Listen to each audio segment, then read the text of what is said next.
Всем привет и спасибо, что заглянули на мою любимую кухню, где мы с вами быстро, вкусно, красиво, а самое главное полезно готовим разные блюда. И сегодня, мои хорошие, я вам предлагаю сделать вместе со мной овсяное печенье, которое мы все так любим с детства. Но мой рецепт овсяного печенья будет, как всегда, полезным. У нас в него будет входить цельнозерновая овсянка. Сахара здесь совершенно не будет, потому что мы добавляем, как обычно, пюре из груш или яблок и, конечно же, какие-нибудь сухофрукты. Но их будет совершенно немного. Варьируйте, смотрите мой рецепт, и это печенье будет очень и очень вкусным и рассыпчатым. Предлагаю приступить к выпечке нашего вкусного и полезного печенья. Для того, чтобы нам приготовить сегодня наше вкусное, полезное печенье, я взяла измельчитель, большую чашу для вымешивания нашего теста, маленькую чашу, где мы будем смазывать, где мы будем смакивать наши ложечки для того, чтобы выкладывать печенье, противень с бумагой для выпечки, конечно же, миксер, небольшое полотенечко, лопатку, 2 столовых ложечки. Вот, пожалуй, все. Из ингредиентов я взяла 250 грамм цельнозерновых овсяных хлопьев, 1 столовую ложку кокосового масла, 150 грамм орехов грецких, 150 грамм чернослива, 150 грамм пюре из яблок. Я вам уже неоднократно показывала, как его делать. Это будет для сладости.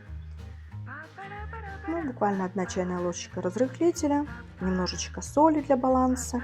И я взяла корицу. Вы можете взять на свое усмотрение, если вы не любите корицу, можете взять ванильный сахар. Вот, пожалуй, и все, что нам нужно сегодня для нашего рецепта. Ну а теперь давайте готовить. Первым делом мы должны с вами измельчить наши грубые овсяные хлопья, грецкие орехи и чернослив. Я это буду делать для облегчения труда и для быстроты все сразу. Итак, приступаем. Я забрасываю овсяные хлопья,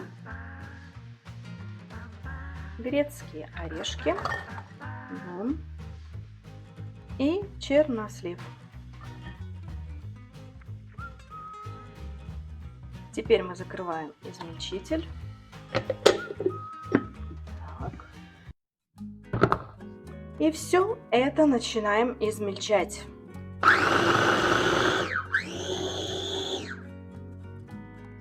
Смотрим, что у нас получилось. У нас получилась вот такая вот масса. Я думаю, мы еще буквально пару минуточек, буквально пару секундочек и измельчим еще.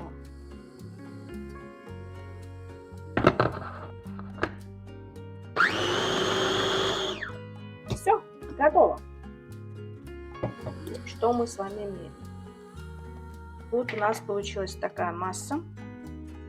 Видите, она не сильно измельчена, но она такой и должна быть, чтобы чернослив чувствовался в нашем печеньке. И орешки также. Теперь мы берем большую чашу, высыпаем в нее всю эту прелесть. Вот так вот. Отставляем ее в сторону. И добавляем остальные ингредиенты. Порошок для печенья. Немного корицы. И чуточку соли. Конечно же, наше масло кокосовое, которое также будет давать рассыпчатость нашему печеньку и запах. Ну и, конечно же, пюре из яблок. Это наш натуральный заменитель сахара, который полезный, сладкий и вкусный. Теперь мы все это должны с вами взбить миксером. Включаем миксер. И начинаем немножко шуметь, после чего мы выложим наше печенье на противень.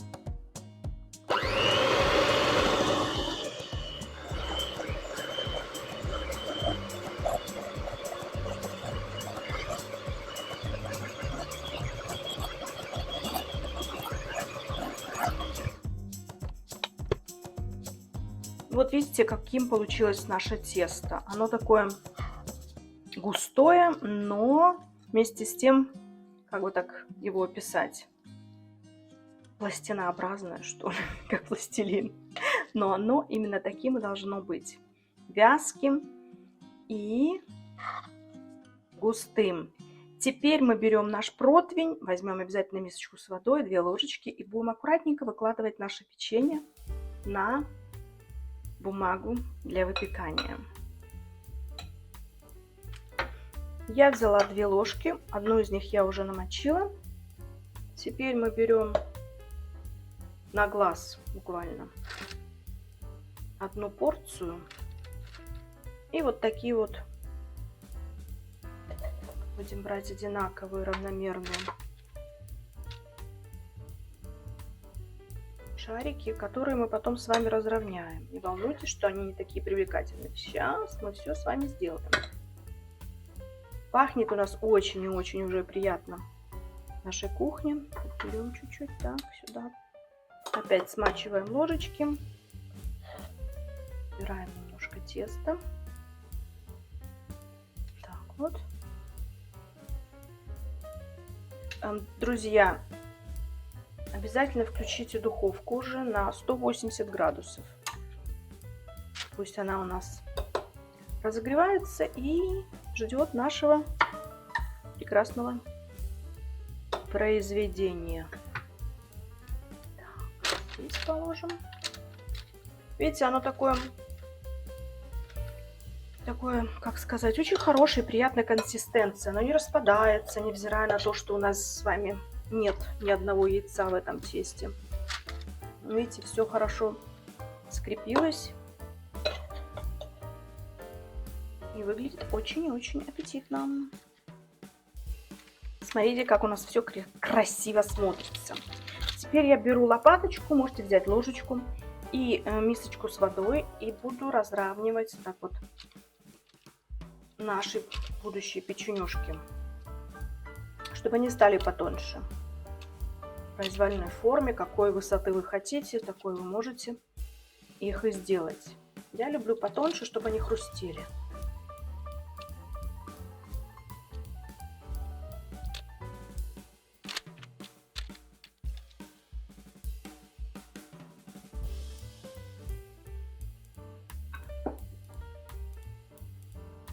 Смотрите, что у нас с вами получилось. Какая красота. Мне даже нравится, что они все такой немножечко разной формы. То есть видно, что это печенье будет сделано с душой, и оно будет домашним. Они как на производстве все одинаковые, как яйца. Ну что, мои хорошие, теперь мы ставим наше будущее печенье в духовку, которая, как я сказала, уже разогрела до 180 градусов. И держим наше печенье до полного выпекания. То есть где-то минут 20-30. Смотрите по вашей духовке. Печенье должно быть румяным, и в вашей кухне будет стоять неимоверно приятный аромат. Смотрите, что у нас с вами получилось.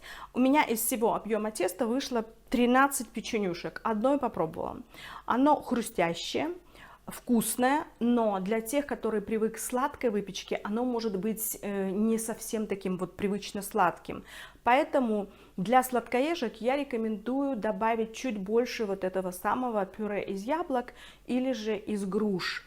И тогда у вас появится больше как бы вот этой вот сладости.